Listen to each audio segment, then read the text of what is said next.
예, 국민의힘 정운천 의원입니다. 제가 농해수에 있다가 재경위로 가서 이번에 국정감사를 하면서 몇 가지 자료를 보면서 지난 문재인 정부 4년 동안에 꼭 눈에 들어오는 게 있어서 오늘 질의하고자 합니다. 화면 좀 봐주십시오.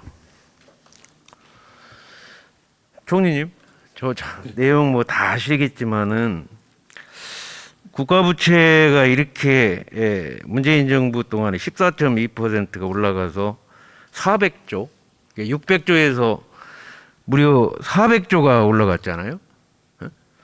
그러니까 노무현 정부, 이명박 정부, 박근혜 정부에 올라간 전체보다도 오히려 문재인 정부에서 이렇게 더 올라갔어요. 물론 코로나 때문에 뭐 여러 가지 이유를 대지만은 사실 국가부채가 이렇게 엄청나게 늘어나는 것은 국가 재정뿐만 아니라 국가 경영에 여러 가지 이제 부담을 안을 수밖에 없는데, 물론 다섯 번째 계속 코로나 재난에 대한 지원금을 해서 좀 다소 이해는 하지만 어떻게 생각하십니까? 이렇게 계속 올라가면 과연 우리나라가 분단된 국가인데, 뭐 제가 생각할 때 총리한테도 부총리한테도 그런 얘기를 잠이 안 오겠다고. 이렇게 불어나는 거에 대해서 예, 답변 한번 해주세요. 뭐 의원님 지적하셨다시피 어쨌든 재정 운용을 방만하게 해서는 안 된다는 원칙은 분명합니다. 다만 의원님께서 아까 지적해 주신 대로 코로나19라는 어떤 세계적인 팬데믹을 맞아서 급작스러운 어떤 경제 위축도 막아야 되겠고 국민 어떤 보건도 저희들이 또 지켜내야 되기 때문에 그 과정에서 일반 정부 부분에 채무가 늘어난 건 사실입니다. 그러나 뭐 그럼에도 불구하고 이게 저희들로서는 우리 경제나 우리 규모 또 GDP 규모에 비해서 막 이게 그렇게 위협할 그런 상황까지는 아니니까 어떻게든 간에 이게 가파른 상승 또 급격하게 불어난 거 이런 부분들은 가능한 줄이기 위해서 노력을 하고 있습니다. 근데 제가 또 하나 느끼는 게 뭐냐면 이렇게 늘어나는 거에 대해서 정부 강요 모든 분들이 굉장히 가슴을 여미고 미안한 생각도 해야 되고, 어떻게 하면 이거를 긴축을 해서 제대로 쓸 때 쓸 것이냐 하는 거를 전제로 하고 빚이 늘어나야 된다고 생각하거든요. 근데 아무리 봐도 그냥 흩뿌려주는, 이게 국가 경제가 앞으로 발전하고 성장하려고 하면 선택과 집중할 건 집중해야 되는데 그런 면이 너무 이제 소홀한 게 보여요. 그 다음 장 보시면 이게 지금 시한폭탄이 또 가계 빚인데요. 이게 뭐 2017년 1387조에서 1805조로 거의 418조가 올라갔어요. 가계 부채가. 이 가계 부채를 이렇게 얘기해봐야 우리 국민들이 잘 몰라요. 그래서 제가 5천만으로 이렇게 나눠봤거든요. 그러니까 한 사람당 2,770만 원. 4인 가구로 하면 1억 1천만 원이에요. 네? 이게 이제 1387조가. 이게 얼마나 불어나 버렸냐. 이게 개인적으로 2,770만 원에서 3,600만 원 올라가고요. 이걸 4인 가족으로 하면 1억 1천만 원이 1억 4,400만 원까지 올라갔어요. 이게 평균 우리나라의 4인 가구가 지금 이 가계부채가 평균 1억 4,400만 원 올라갔거든요. 무려 3,300만 원이 올라갔어요. 이 4년, 5년 동안에. 이렇게 가계부채가 이게 올라가는 것도 정말 앞으로 국가 경영을 하는데 엄청난 이제 문제가 일어나는데, 그 다음 장 보시면 이 청년 전세대출 이게 52.8조가 지금 5년 동안에 3배로 불어났어요. 148조. 이 청년이 B2 영끌이라고 그래서 영끌 B2가 거기에 포함해서 이게 이제 부동산이 올라가니까 이렇게 올라가거든요. 이런 몇 가지 사례를 놓고 봤을 때 과연 이거 어떻게 할 거냐. 제가 이제 우리 여기 강요분들이 사업을 안 해본 분들이 많아서 그런데 이제 제가 영농조합을 해봤거든요. 이게 빚이 막 늘어나면 잠이 안 와요, 잠이. 만약 우리 이제 개별 그 기업군에서 신용불량 되면 경제에 사형 선고 내리는 거거든요. 지금은 그렇게 해가지고 애써서 번 돈 세금 내면 세금 제대로 써야 되는데 그것도 그렇고 이 빚은 이렇게 늘어나서 지금 현재 가장 이 소상공인 중소자영업자들이 하루하루 그 신용불량이 안 되도록 이제 빚내서 이렇게 올라가는데 그러면 정부가 그거에 대해서 마음을 이렇게 공유할 수 있도록 하는 노력들이 그냥 치열하게 강요들이 벌어져 줘야 되거든요. 그래서 이번에 놀랍게도 또 제가 그때 총리님 전번 5차 재난지원금 할 때 이게 이제 거리두기 2단계에서 더 좋아진다고 전제하고 예산을 해서 4단계로 늘어났잖아요. 그럼 그때 그런 말씀을 드렸어요. 4단계로 늘어나면 소상공인 중소자영업자들이 엄청난 어려움을 겪을 텐데 거기에 대한 대비를 할 수 있는 거냐. 그런데 갑자기 또 이재명 후보가 또 돈 나눠주는 일이 돼. 한 40만 원, 50만 원 나눠주면 15조를 또 나눠준다고. 50만 원, 25조죠. 돈 나눠준다는데 또 거기에서는 88%가 뭐 경기도는 100%를 그냥 돈 나눠주거든요. 아까 얘기했죠. 한 가구가 1억 4,400만 원을 빚을 지고 있는데 돈 25만 원, 돈 50만 원 준들. 그 문제가 과연 자기 생활에 무슨 큰 얼마나 기여가 되겠어요. 하나 여쭤볼게요. 다 총리가 잘 방향을 잡아주신 것 같은데 뭐 여기저기 이 주머니 저 주머니 뒤지면 돈이 나오는 그런 상황은 아니다. 그런 거 한번 여쭤볼게요. 이 주머니 저 주머니 막 뒤져서 돈 나오면 재난지원 이렇게 돈 나눠주는 거 하겠습니까? 지금 이거를 마지막에서 어떻게든 기축해가지고 지금 소상공인 200~300만 되는 사람들 해줘야 된다는 걸 공유하고 있거든요. 에? 그런데 이 말도 한번 여쭤볼게요. 이 주머니 저 주머니 돈도 좀 딱 털어서 나오면 재난지원 그렇게 나눠주는 걸로 하시겠어요?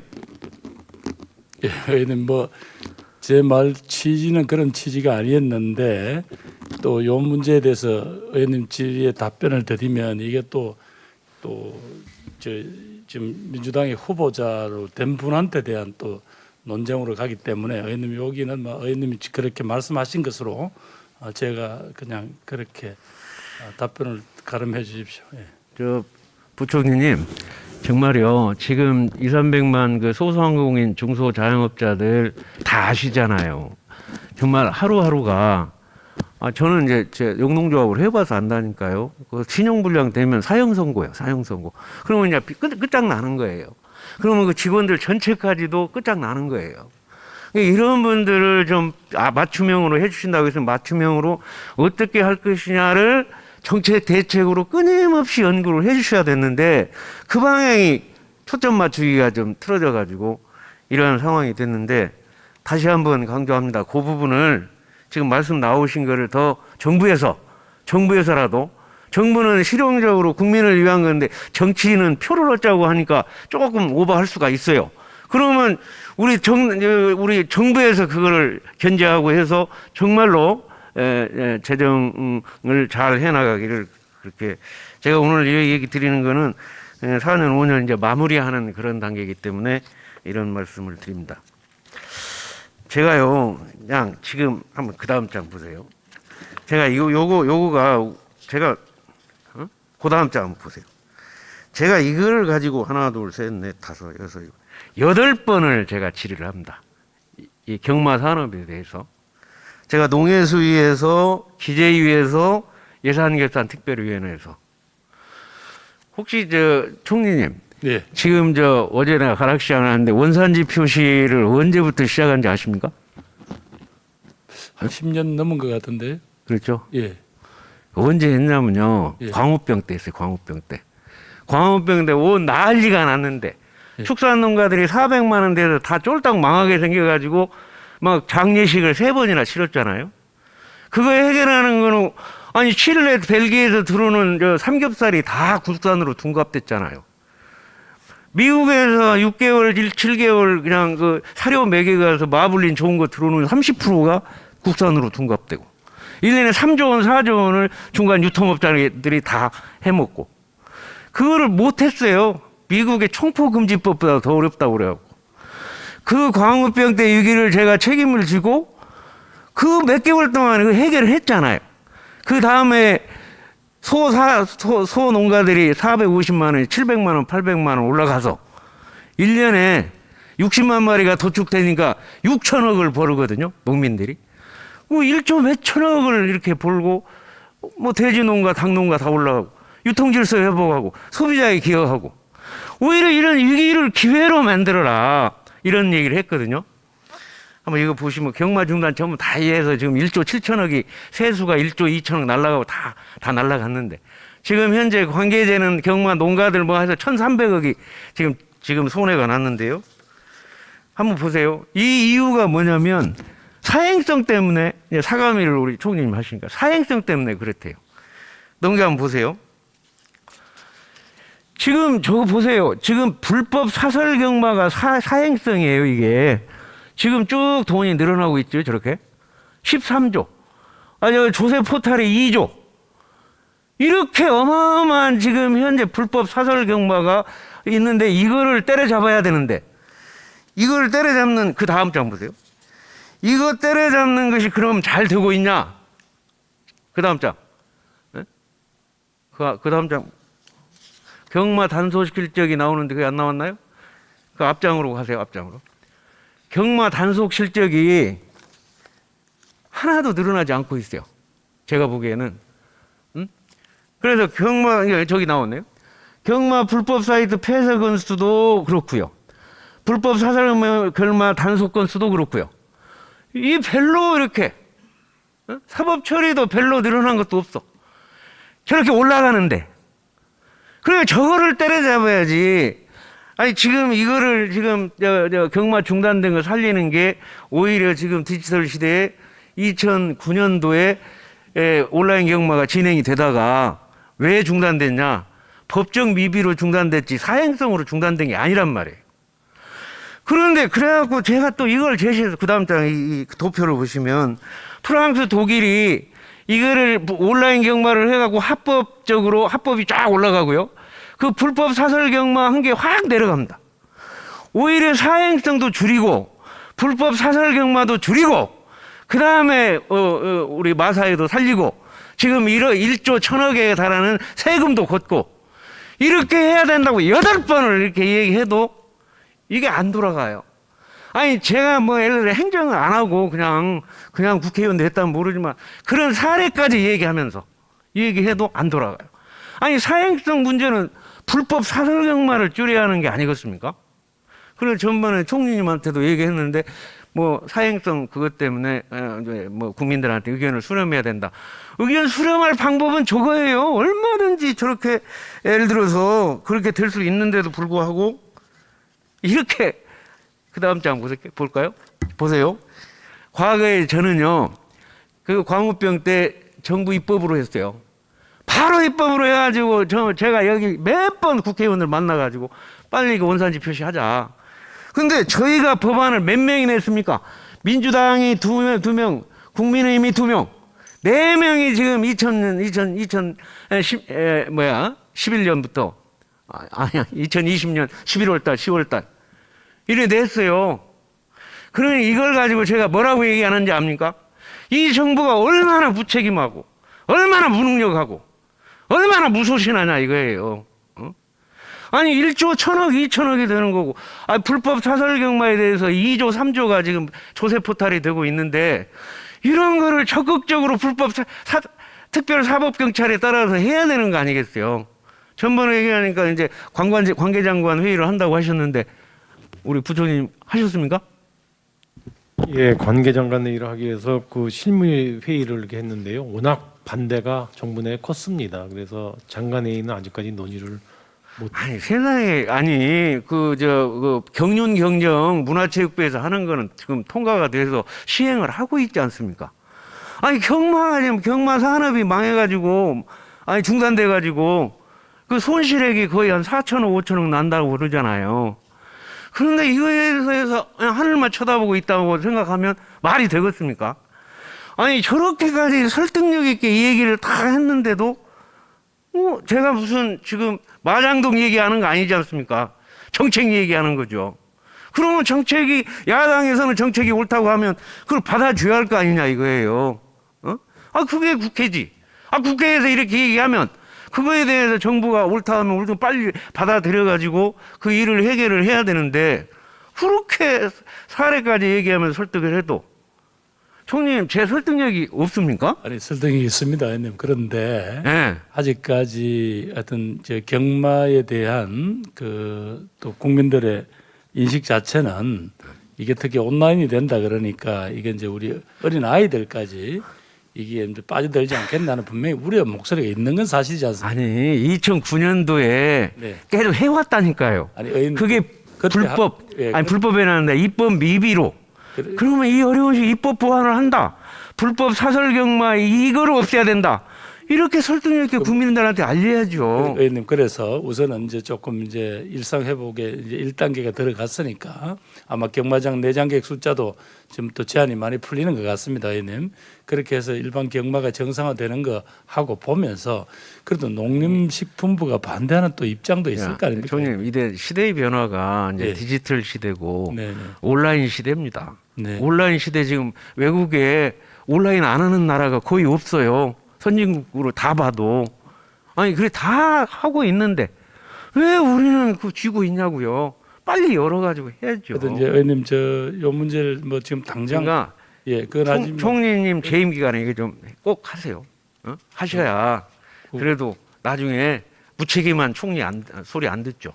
의원님 그래도 저렇게까지 반대가 심하면 저 의회 내에서 저 의원님들이 좀 토론장을 조금 좀 더 아니 지금 저렇게 했는데요. 문체부는 저렇게 찬성해 다 했는데 온라인 경마가 경륜 경영하고 뭔 차이가 있습니까? 규모의 차이만 있지. 규모가 워낙 차이가 크니까요. 예.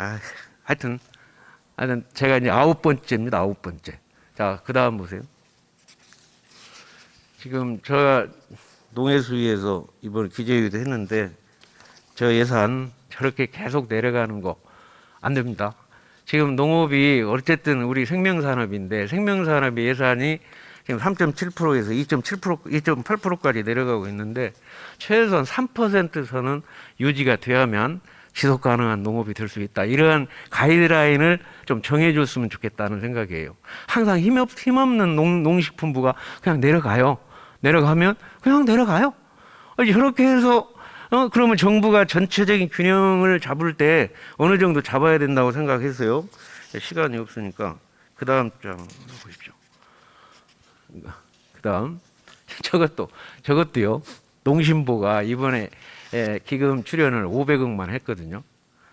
세상에 과거에 돈이 남으니까 돈을 얼마를 여기서 빼갔냐면 2014년 5천억, 15년 1천억, 3천억, 2017년 5천억, 2018년 2천억, 2019년 2천억을 빼갔어요. 여기서 빼가놓고 지금 현재 이 13.7배까지 이렇게 올라가고 있는데 원래 이게 12.5배가 적정선이라 하거든요. 그럼 12.5배로 적정 배수 그 다음 장 보시면 맞추려고 하면 돈 4,700억이 들어가야 돼요. 근데 돈 500억 주고 땜빵해요. 그러면 지금 농업이 이제 스마트 농업이다 뭐다 해서 이런 신용보증이 굉장히 중요한 건데 힘없다고 저렇게 돈 내려가 다 빼가 놓고 그 다음에 이번에 돈 500억 예산 편성하고 말았어요. 이거 말이 됩니까? 이거는 우리 부총리님이 답변 한번 해보세요. 네, 의원님 뭐 저기 보시는 것처럼 과거에 또 1,000억, 1,300억씩 하다가 이제 내년 예산에는 500억을 한 건데요. 의원님 말씀 주신 대로 적정은 12.5겠지만은 일단 20배를 넘지 않는 법이. 그 앞장 보세요. 아니 부총님, 네. 저 앞에 2020년에 뒷장 2020년에 신용보증으로 얼마 돈 줬습니까? 3조 3천억을 줬어요. 예? 그렇죠? 정부 출연이 그렇죠? 예. 이렇게까지 3조 하는데, 예? 아니, 여기다가 돈 500억 줘서 쓰거든요고요. 아니 예? 그러니까 12.5배가 기준이랍니다. 기준이라니까. 그래야 신용보증을 원활하게 이렇게 할 수 있대요. 예? 원활하게 할 수 있도록 이 증액을 이번 예산 편성할 때 국회에서 올릴 테니까 이거를 좀 꼭 좀 올려주셔야 될 것 같습니다. 그래서 제가 생각할 때는 어쨌든 농업이 지속 가능한 농업이 돼야 되는데 지금 농업이 이렇게 그냥 벼랑 끝으로 지금 몰려가고 있는데 청년 농가는 한 5만 명 돼야 되는데 지금 10,000명도 안 되고 있고 여러 가지가 어려운데 이렇게까지 어려움 속에서 살아남으려고 하는 게 이제 스마트 농업 쪽이란 말이죠. 예, 우리 농업 또 농민에 대한 의원님의 그런 여러 가지 현장 실천 또 큰 사랑은 잘 알고 있습니다, 의원님. 그럼에도 불구하고 이 정책 당국자들이 또 고려해야 될 부분들 또 그리고 상대적으로 최근에 그 농민들 가구당 소득이라는 게 그래도 점차적으로 도시 노동자들에 비해서 조금씩 또 증가 속도도 보이고 있고 또 그동안 의원님께서 오래 싸우신 덕분에 쌀값이나 이런 부분에서도 상당히 농민들이 어느 정도 기대하는 수준까지 정부가 뒷받침해주고 있고 이러니까요. 의원님께서도 조금 더 좀 시간을 가지고 봐주시고 의원님께서 아까 지적하신 어떤 예산 문제는 이 국회 예결위 논의 과정에서 뭐 여러 가지 적극적인 결론을 내주신다면 정부에서도 예, 적극 검토하겠습니다. 네.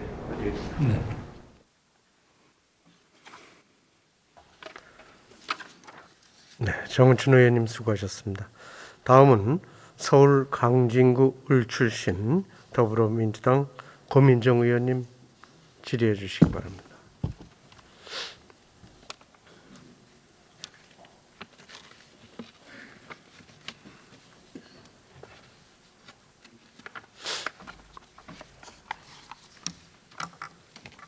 저 이 오른쪽.